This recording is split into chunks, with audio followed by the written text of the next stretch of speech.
Hello everyone, welcome to the civil point YouTube platform. तो आज हम स्टार्ट करने वाले हैं सर्वेइंग। तो सर्वेइंग को हम डिटेल में कवर करेंगे। तो चलिए शुरू करते हैं। सब्जेक्ट का नेम है सर्वेइंग। व्हाट इज़ सर्वेइंग, या फिर सर्वेइंग पढ़ने की हमें ज़रूरत क्यों पड़ी। एक सिविल इंजीनियर को सर्वेइंग का नॉलेज होना क्यों ज़रूरी है। Why to study surveying. ये सारे क्वेश्चन आपके मन में आ रहे होंगे। इन सारे क्वेश्चन का जवाब आपको इस लेक्चर या फिर अगले लेक्चर में मिलने वाला है। हम सर्वेइंग क्यों पढ़ते हैं, क्या ज़रूरी है, क्या सिविल इंजीनियरिंग प्रोजेक्ट में सर्वेइंग की क्या नीड होती है। ठीक है, तो जो भी हम सिलेबस को कवर करेंगे कुछ इस तरीके से करेंगे। चाहे आप सेमेस्टर एग्ज़ाम दे रहे हों, आप कॉलेज में बीटेक कर रहे हों, या फिर डिप्लोमा स्टूडेंट हैं, आप पॉलिटेक्निक कर रहे हैं, या फिर किसी भी कॉम्पिटिटिव एग्ज़ाम की तैयारी कर रहे हैं लाइक एसएससी जेई, या फिर किसी भी स्टेट का जेई का एग्ज़ाम, या फिर आप एमपी व्यापम सब इंजीनियर कोई सा भी एग्ज़ाम की तैयारी कर रहे हैं जो कि एई और जेई लेवल का है, तो ये लेक्चर आपके लिए ही है। आपके कॉम्पिटिटिव एग्ज़ाम के साथ साथ आपके कॉलेज के लिए ही बहुत ही हेल्पफुल रहने वाला है। जो भी चीज़ें हम कवर करेंगे, जो भी चैप्टर कवर करेंगे, पहली बात तो हम थ्योरी को बहुत ही डिटेल में करेंगे। थ्योरी के साथ साथ जो भी न्यूमेरिकल प्रॉब्लम है उनको भी साथ में करते जाएंगे।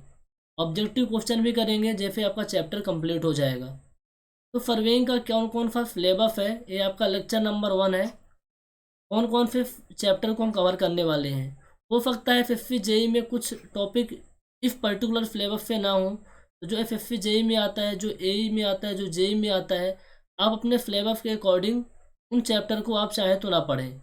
तो पढ़ लेंगे तो फ़ायदा रहेगा आपको, क्योंकि आप कोई भी एग्ज़ाम देंगे तो सर्वेइंग को बार बार आपको पढ़ने की ज़रूरत नहीं पड़ेगी। तो सिलेबस है अपना पहला chapter basic concept of surveying, linear measurement, chain surveying, compass surveying, theodolite, traverse surveying, levelling, tacheometry, contouring, plane table surveying, trigonometric levelling, measurement of area, measurement of volume, curve, photogrammetry और miscellaneous topic, जो आपके छोटे मोटे topic जो छूट गए होंगे, या फिर कुछ एडवांस इंस्ट्रूमेंट हैं उनके बारे में हम देखेंगे चैप्टर नंबर 15 में। तो इस सिलेबस को आप लिख लीजिए, यहाँ एक्सप्लेन करने की कोई ज़रूरत नहीं है। जब हम चैप्टर को करेंगे तो सारी चीज़ें आपको छोटी से छोटी चीज़ें क्लियर होती जाएंगी। ठीक है, तो आप इस सिलेबस को अपने कॉपी पे लिख लीजिए। तो आपका जो पहला चैप्टर है बेसिक कॉन्सेप्ट ऑफ सर्वेइंग, उसको स्टार्ट करने से पहले हम बता दें कि जितने भी चैप्टर हैं उनके objective plus SSC JE mains में, एसएससी जेई मेंस में जो क्वेश्चन आए हुए हैं कन्वेंशनल, और उसके साथ साथ जो कुछ और कन्वेंशनल क्वेश्चन हमें मिलेंगे, उनको हर एक चैप्टर कंप्लीट होने के बाद करते जाएंगे टॉपिक के साथ में। और मान लीजिए आपका चैप्टर 1 कंप्लीट होता है बेसिक कॉन्सेप्ट ऑफ सर्वेइंग, तो जो क्वेश्चन तो हम करवा ही दिए हैं उसका पीडीएफ आपको मिलेगा, और आपको असाइनमेंट मिलेगा। कुछ क्वेश्चन मिलेंगे जो आपको खुद से करने हैं। कहीं डाउट आता है तो आपको पूछना है। ठीक है, आप पूछेंगे, ये आपको नंबर दे रहा हूँ, इस नंबर पे आपको व्हाट्सअप करना है 9340888429। कोई भी इंक्वायरी है और से रिलेटेड तो आप इस नंबर पे जानकारी ले सकते हैं। तो पहला चैप्टर आपका है बेसिक कॉन्सेप्ट ऑफ सर्वेइंग। तो बेसिक कॉन्सेप्ट ऑफ सर्वेइंग में हम कौन कौन से टॉपिक को पढ़ने वाले हैं, एक प्रॉपर वे में करेंगे ना। भाई इस चैप्टर को हम स्टार्ट कर रहे हैं तो इस चैप्टर में कौन कौन से टॉपिक कवर करने वाले हैं, वो तो थोड़ा सा हमें ब्रीफली होना चाहिए, हमारे माइंड में तो एक मैप बनना चाहिए ना। तो जो पहला टॉपिक रहेगा आपका गोल ऑफ सर्वेइंग। सर्वे करने का क्या गोल है, क्या उद्देश्य है, हम सर्वे क्यों पढ़ रहे हैं। क्या हमें किसी पागल कुत्ते ने काट रखा है, नहीं भाई।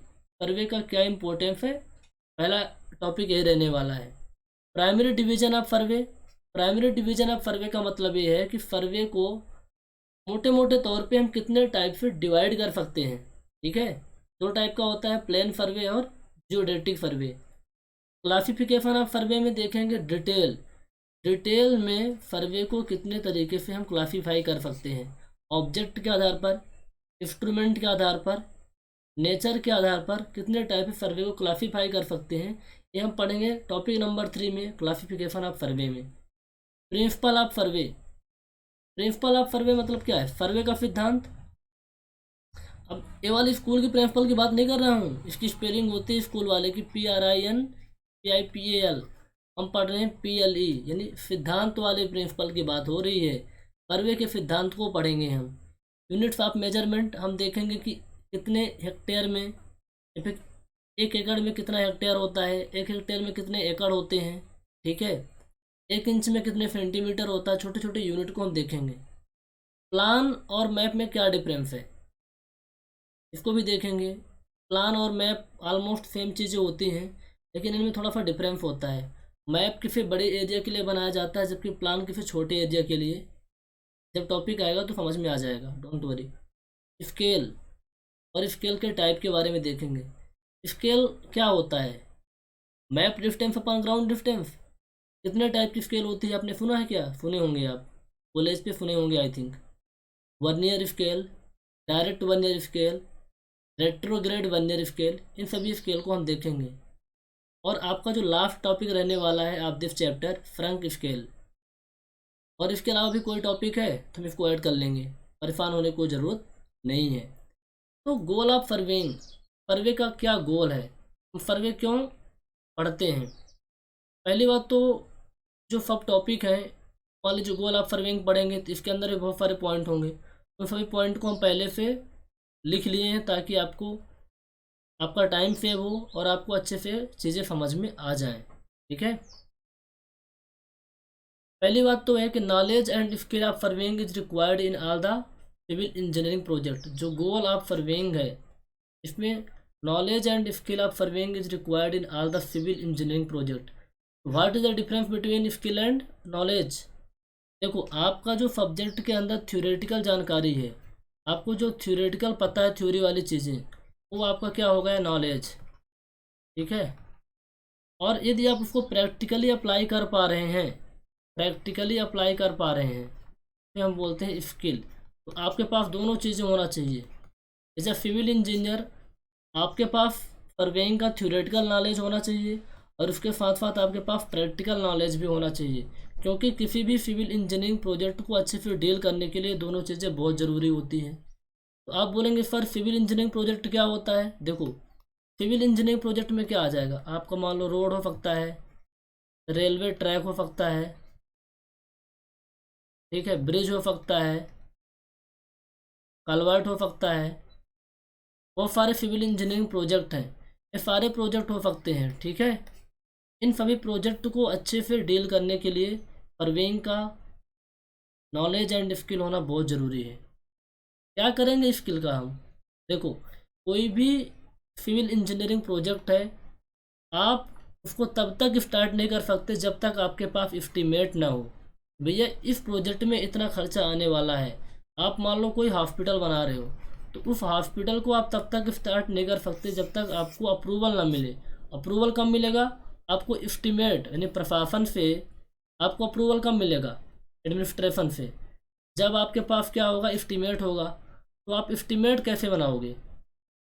लिखा है before starting the construction of any civil engineering project estimate are prepared. Estimate आप कैसे प्रिपेयर करोगे? कितना खर्चा लगेगा हॉस्पिटल बनाने में? तो एस्टीमेट को बनाने के लिए हमें प्लान और मैप चाहिए होता है। क्या चाहिए होता है? प्लान और मैप। और प्लान और मैप हम तभी बना सकते हैं, इस सर्वेइंग को यूज करके हम प्लान एंड मैप बनाते हैं। आई बात समझ में? सर्वेइंग क्यों पढ़ते हैं? देखो, सिंपल वे में समझते हैं।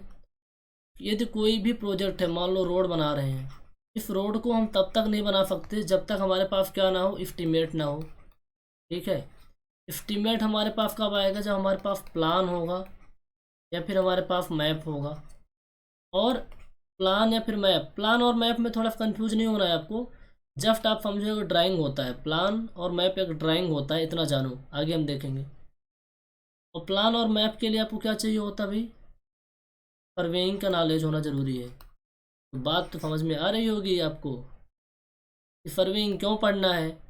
सर्वेइंग हम इसलिए पढ़ना है कि हम प्लान और मैप बना सकें इसका, जिस प्रोजेक्ट को बनाना है। क्यों क्यों बनाओगे भैया प्लान और मैप? क्योंकि हमें एस्टीमेट रेडी करना है, एस्टीमेट रेडी करना है, ठीक है। ये चीज़ें होती हैं, इसलिए हम सर्वे को पढ़ते हैं। तो चलिए देखते हैं सर्वे क्या होता है। तो अगला पॉइंट मैंने लिखा है, surveying is an art. Surveying क्या है? एक कला है, एक कलाकारी है। आप finding out relative position of points on the earth surface, above the earth surface and beneath the earth surface with the help of direct and indirect measurement of distance, angle, elevation। देखो, surveying एक कला है relative position को पता करने के लिए। Relative position किसका? पॉइंट का। पॉइंट का मतलब क्या है? यहाँ पॉइंट का मतलब it can be any object. हो सकता है आप अर्थ में है तो अर्थ एक पॉइंट है, अर्थ के ऊपर कोई माउंटेन है तो माउंटेन एक पॉइंट है, रिवर है तो रिवर एक पॉइंट है, बिल्डिंग है तो बिल्डिंग एक पॉइंट है। It can be any object, कोई भी ऑब्जेक्ट हो सकता है, और वो ऑब्जेक्ट हो सकता है जो आपका अर्थ है। ठीक है, जो आप अर्थ है उस अर्थ के ऊपर हो। वो ऑब्जेक्ट हो सकता है अर्थ के सरफेस में हो, अर्थ के नीचे हो, या फिर अर्थ के ऊपर हो। ये जो ऑब्जेक्ट होंगे अर्थ के सरफेस में होंगे। जैसे हम जिस बिल्डिंग में है, कहाँ है? ऑन द अर्थ सरफेस है। अब अर्थ सरफेस के ऊपर क्या क्या चीज़ें हैं?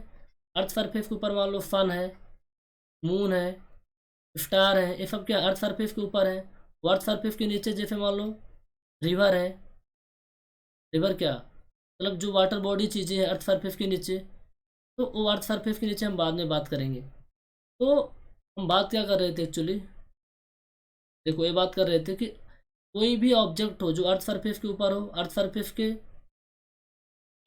पर हो, अर्थ सरफेस के नीचे हो, उनका हमें लोकेशन रिलेटिव पोजीशन बताना है। मान के चलो ये कोई पॉइंट है, ये कोई पॉइंट ए है, कोई पॉइंट बी है, अर्थ सरफेस के नीचे कोई पॉइंट सी है।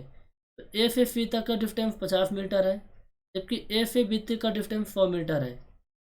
ने बता दिया ना पोजीशन कि पॉइंट ए पॉइंट बी से 100 मीटर एलिवेशन पे है। यही होता है आर्ट, यही होता है कला, जो आप पोजीशन बता रहे हो। ठीक है, अब पॉइंट से पॉइंट ए से 50 मीटर ऊपर है, यही होता है आपका आर्ट। ठीक है, अब कैसे बताओगे? इसके लिए आपको डायरेक्ट और इनडायरेक्ट मेजरमेंट लेने होते हैं। कई बार डिस्टेंस लेना होता है, कहीं एंगल लेना होता है, कहीं एलिवेशन लेना होता है। तो अगले लेक्चर में इन सब चीज़ों को हम अच्छे से देखेंगे।